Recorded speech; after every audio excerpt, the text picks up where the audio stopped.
Bonjour à tous et bienvenue pour cette dernière édition 2021 du journal BTV de la CAPEB et CNATP de l'Aube. Bonjour à tous, au sommaire de cette édition, aujourd'hui nous évoquerons 4 sujets. Dans un premier temps, nous parlerons de la loi REP et de son report.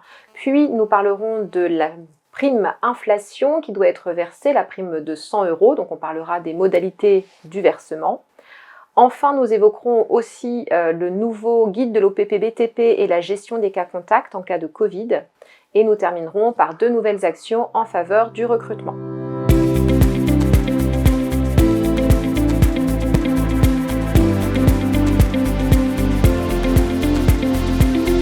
Premier gros sujet, la loi REP qui concerne la loi REP bâtiment qui concerne l'obligation de gestion des déchets du BTP pour la filière. Donc c'était prévu à partir du 1er janvier 2022. Grâce à une grosse action, une grosse mobilisation de la CAPEB et de l'ensemble de la filière, on a donc obtenu un report au 1er janvier 2023 de cette loi REP. Mais attention, il est toutefois prévu une mise en place progressive tout au long de l'année 2022 concernant ce sujet. On y reviendra tout à l'heure. Le report doit permettre à la filière de prendre en compte les profonds changements prévus par la loi REP, à savoir la mise en place du tri par rapport aux déchets, la mise en place d'éco-contributions et une organisation complète au niveau de la filière de collecte et de recyclage des déchets. Localement, la CAPEB de l'Aube, avec une délégation d'artisans, s'est rendue sur le site Artémis, un centre de tri. Nicolas, est-ce que tu peux nous en dire quelques mots? Oui, alors en effet, le 25 novembre dernier, une délégation d'artisans CAPEB se sont rendus sur le site d'Artémis à Vulaine, spécialiste du recyclage des déchets lumineux, donc que ce soit récemment du LED ou anciennement plutôt du fluorescent. Donc rencontre extrêmement intéressante parce que ça nous a permis de comprendre comment s'organise une filière autour de la loi REP, en l'occurrence la loi REP pour les déchets lumineux, avec une écotaxe, éco-contribution payée par à la fois les industriels mais également jusqu'à l'utilisateur final, à l'acheteur final, et comment on organise des points de collecte, comment on organise le recyclage, et ensuite comment tout ceci est valorisé avec aussi la mise en place des fameux bordereaux de suivi des déchets. Donc rencontre très intéressante qui nous a permis de mieux comprendre le process à extrapoler aux futurs déchets du BTP qui vont être traités de la même façon. Alors, malgré ce report, Nicolas, que va-t-il se passer dès 2022 avec cette loi REP? Alors effectivement, en 2022, il va se passer un certain nombre de choses, notamment pour les éco-organismes. Tout d'abord, ces éco-organismes vont devoir candidater pour se faire agréer par l'État pour devenir des éco-organismes que toute la filière va reconnaître comme tels.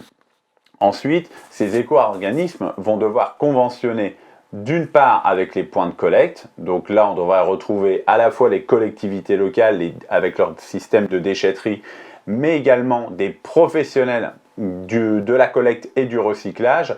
On pense notamment par exemple localement à des structures comme la COVED, mais également ils vont devoir conventionner avec les industriels et ceux qui mettent sur le marché les produits, y compris éventuellement des entreprises qui fabriquent, et là on pense à un certain nombre de nos adhérents. Alors, le conseil de la CAPEB pour nos entreprises, c'est de ne conventionner avec personne pour l'instant, puisque nous souhaitons connaître à la fois les éco-organismes agréés, mais aussi derrière les montants d'éco-contribution qui vont s'appliquer aux différents déchets. La CAPEB reste donc mobilisée sur le sujet. Est-ce que tu peux nous en dire plus? Oui, alors effectivement, la CAPEB reste mobilisée parce que tout au long de l'année 2022, il y a donc une filière qui va s'organiser.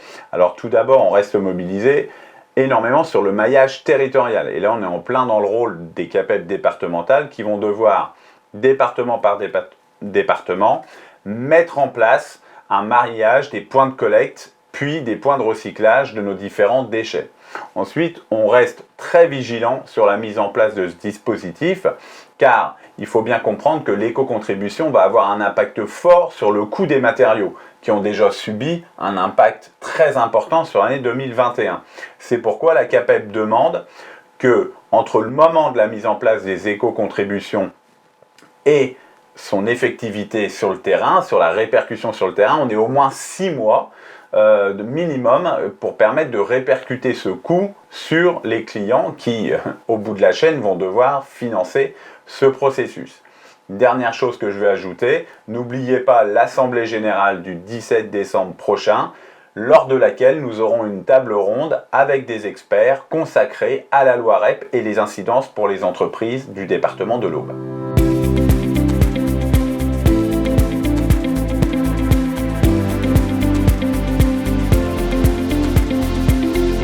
L'État l'a annoncé il y a quelques semaines, une indemnité inflation de 100 € doit être versée par les employeurs à tous les salariés percevant moins de 2 000 € net avant le passage du prélèvement à la source. Elle concerne cette indemnité tous les salariés actifs ayant plus de 16 ans et ayant travaillé entre le 1er janvier 2021 et le 31 octobre 2021. Elle concerne donc les apprentis, les contrats de professionnalisation. Rappelons que la CAPEB n'a jamais été demandeuse de cette procédure et s'étonne, pour ne pas dire autre chose, que ce soit à nouveau les employeurs qui doivent subir la mise en place de ce processus. Encore une fois, employeurs collecteurs d'impôts. Donc cette prime doit être versée par l'employeur sur le bulletin de salaire de décembre à tous les salariés ayant touché une rémunération inférieure à 2 000 € net. Tous les revenus doivent être pris en compte dans le calcul. Toutes les primes, tous les paniers, enfin voilà, tout est calculé et tout doit être pris en compte.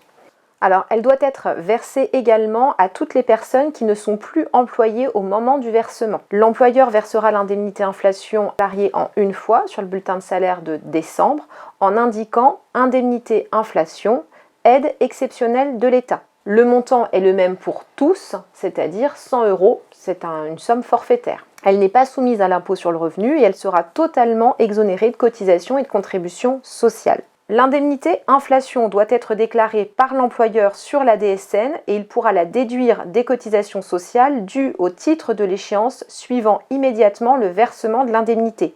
Le code type de personnel à utiliser sera le CTP 390 à 0%. Concernant les CDD, certains d'entre eux auront parfois eu plusieurs employeurs. C'est l'employeur principal qui devra verser l'indemnité inflation, ou, à défaut, celui pour lequel il a effectué le plus d'heures. Comme chaque personne ne peut percevoir l'indemnité qu'une seule fois, les autres employeurs devront être informés afin d'éviter un double versement. Pour les salariés intérimaires, c'est l'entreprise de travail temporaire qui effectuera le versement. Concernant les travailleurs non salariés, ils recevront l'indemnité directement via l'URSSAF en décembre 2021 et au plus tard en janvier 2022.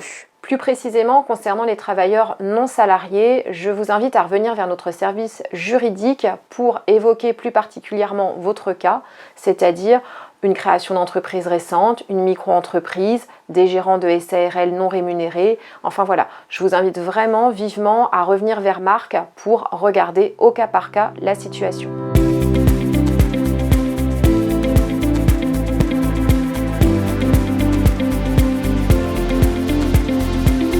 Ça ne vous aura pas échappé, la situation sanitaire se dégrade à nouveau. Même si dans l'Aube on est encore en dessous de la moyenne nationale, il faut tout de même être très précautionneux. C'est dans ce cadre que l'OPPBTP a remis à jour le guide de préconisation sanitaire, qui est la Bible pour les entreprises du BTP en matière sanitaire. Peu de choses ont évolué malgré tout, mais on en relèvera 3, à savoir que pour les intervenants dans les établissements où c'est imposé, les intervenants doivent présenter leur passe sanitaire, mais peuvent retirer le masque de ce fait, sauf pour certains cas de figure très précis où le masque est malgré tout imposé. Deuxième chose qu'il convient de retenir, il s'agit des plans de prévention que vos entreprises doivent actualiser au regard de tout ce qui est gestes barrières, port du masque, passe et tests éventuels, vaccination qui s'appliquent dans votre entreprise. Et troisième sujet, vous le savez, le test PCR est passé de 72 heures à 24 heures de validité. Ça veut dire que les travailleurs, pour avoir un pass sanitaire valide, doivent bénéficier d'un test PCR de moins de 24 heures s'ils ne sont pas vaccinés. Chose également qui a évolué, c'est la gestion des cas contacts Covid.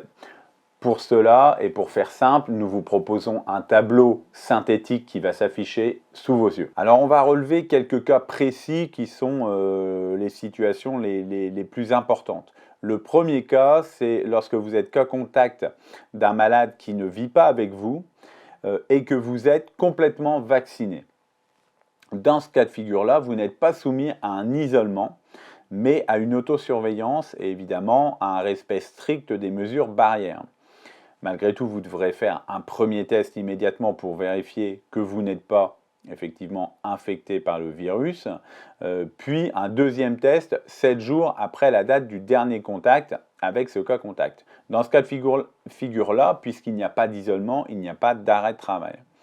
Deuxième cas de figure, vous êtes cas contact d'un malade qui habite avec vous et vous n'êtes pas vacciné.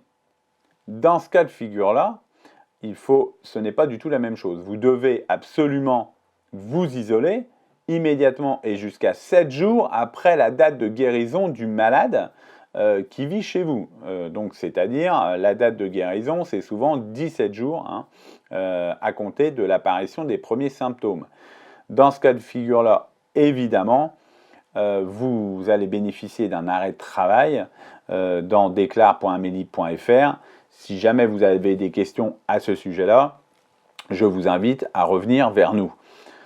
Troisième cas qu'on peut soutenir, c'est le cas contact d'un malade qui habite avec vous, mais où vous êtes, vous, complètement vacciné. Dans ce cas de figure-là, on revient à ce qu'on disait tout à l'heure, pas d'isolement, un test immédiat pour vérifier que vous n'êtes pas contaminé et un deuxième test 7 jours après la date du dernier contact ou 17 jours après si jamais vous continuez de vivre avec et que vous n'êtes pas isolé par rapport à ce malade.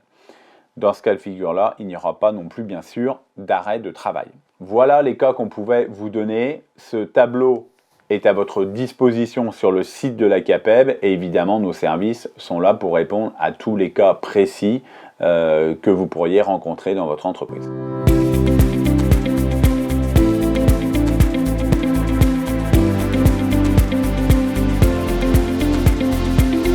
Toujours en matière d'emploi, la CAPEB de l'Aube et la RIC BTP continuent d'œuvrer sur le terrain. Ce mois-ci, nous avons le plaisir de lancer une POEC, préparation organisationnelle à l'emploi collective, sur le secteur de Romilly-Nogent. C'est donc 11 candidats qui sont actuellement formés au métier du BTP. Pour l'instant, ils sont sur une formation théorique, pratique, et ils intégreront à partir de janvier 2022 les entreprises du bâtiment pour poursuivre leur formation. Sur le secteur troyen, nous lancerons également une nouvelle opération à partir du lundi 20 décembre. Si vous souhaitez vous aussi profiter de ce cursus, former des candidats ou tout simplement en savoir plus, je vous invite à me recontacter. Parallèlement à ces actions, évidemment, notre artisan messager continue lui aussi d'aller présenter, montrer les métiers du bâtiment auprès d'un public de jeunes, collégiens ou primaires, et également de demandeurs d'emploi.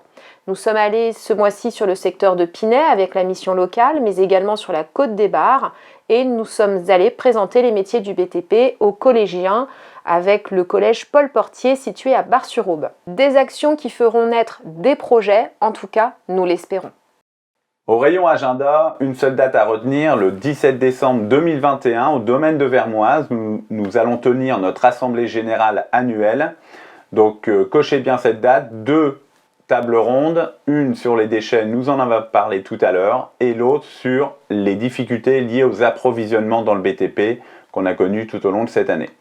Parmi les autres actualités à retenir ce mois-ci et que vous pourrez retrouver sur notre site internet, nous évoquerons l'exonération de la taxe CFE pour les artisans travaillant seuls et également la prolongation du PGE jusque juin 2022. Merci pour votre écoute et nous tenons à vous souhaiter de très bonnes fêtes de fin d'année et on vous dit à très bientôt. Merci à tous et à bientôt.